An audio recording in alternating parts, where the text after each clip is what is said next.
बहुत सावधानी से कथा सुनने वालों के लिए कुछ नियम बता रहे हैं।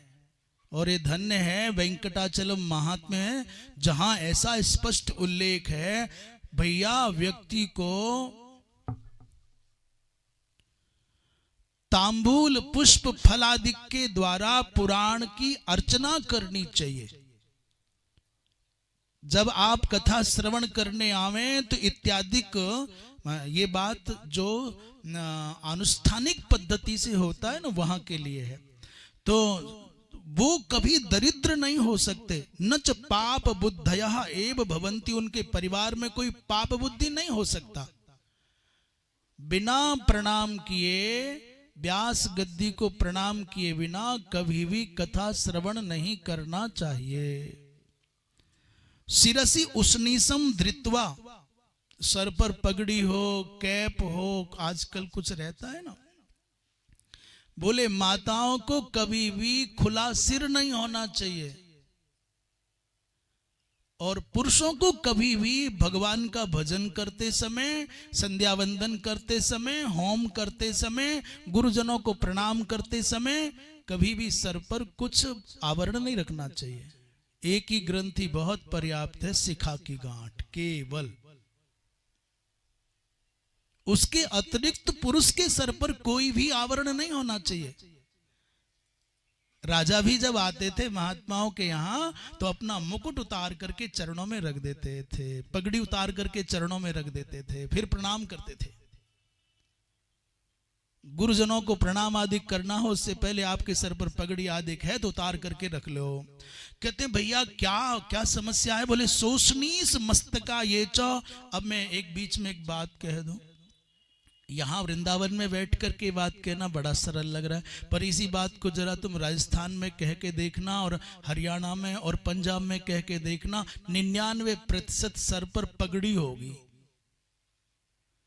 पंजाब में, हरियाणा में, गुजरात में, राजस्थान में, वहां क्या करोगे?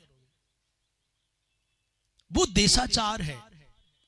यदि सिख संप्रदाय में जो पगड़ी का चलन है वो भी शास्त्राचार नहीं, देशाचार है, वो लोकाचार है। वो उनकी अपनी संप्रदाय की दृष्टि से पगड़ी बांधना उनके लिए वरीय हो सकता है, श्रेष्ठ हो सकता है, स्वीकार्य हो सकता है, पर शास्त्राचार की दृष्टि में स्वीकार्य नहीं है। इसलिए जब हम कह रहे हैं तो सावधानी से बोल रहे हैं, माने सिख आदि संप्रदायों में जो पगड़ी धारण करने का चलन है वो उनका लोकाचार, देशाचार और उनकी मान्यता, उनके पंथ, उनके संप्रदाय के लिए स्वीकार्य हो सकता है, पर शास्त्र जो कहता है वो ये है।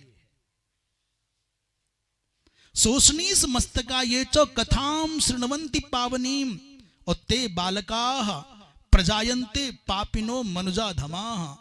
भैया जो सर पर पगड़ी आदि रख करके भगवत कथा श्रवण करते हैं उसका परिणाम स्कंद पुराण के अनुसार तो अच्छा नहीं आता। वो अज्ञ होते हैं, उनके घर पर जन्म लेने वाले बालक अज्ञ हो जाते हैं।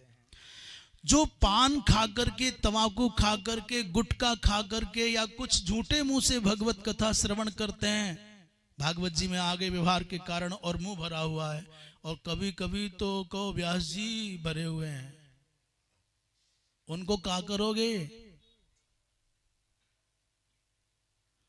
बोले तांबूलम भक्षयंतो ये कथाम शृण्वन्ति पावनीम, और स्विष्ठाम भक्षयन्त्येते नरके च पतन्ति ही। तांबूल आदि खा करके, तंबाकू गुटखा अथवा उच्छिष्ट मुख से जो कथा सुनते हैं वो तो भैया स्विष्ठाम भक्षयन्त्येते नरके च पतन्ति ही, उनको नरक में जाना पड़ता है और वहां भोजन के रूप में उनको अत्यंत निंदित पदार्थ खाने को मजबूरी में खाना पड़ता है। इसका तात्पर्य किसी को भयभीत करना नहीं, भयाक्रांत करना नहीं, सावधान करना है कि कथा श्रवण करने जाओ तो उच्छिष्ट मुख नहीं जाना, मुख में तांबूल आदि रख करके नहीं जाना, शुद्ध मुख से जाओ।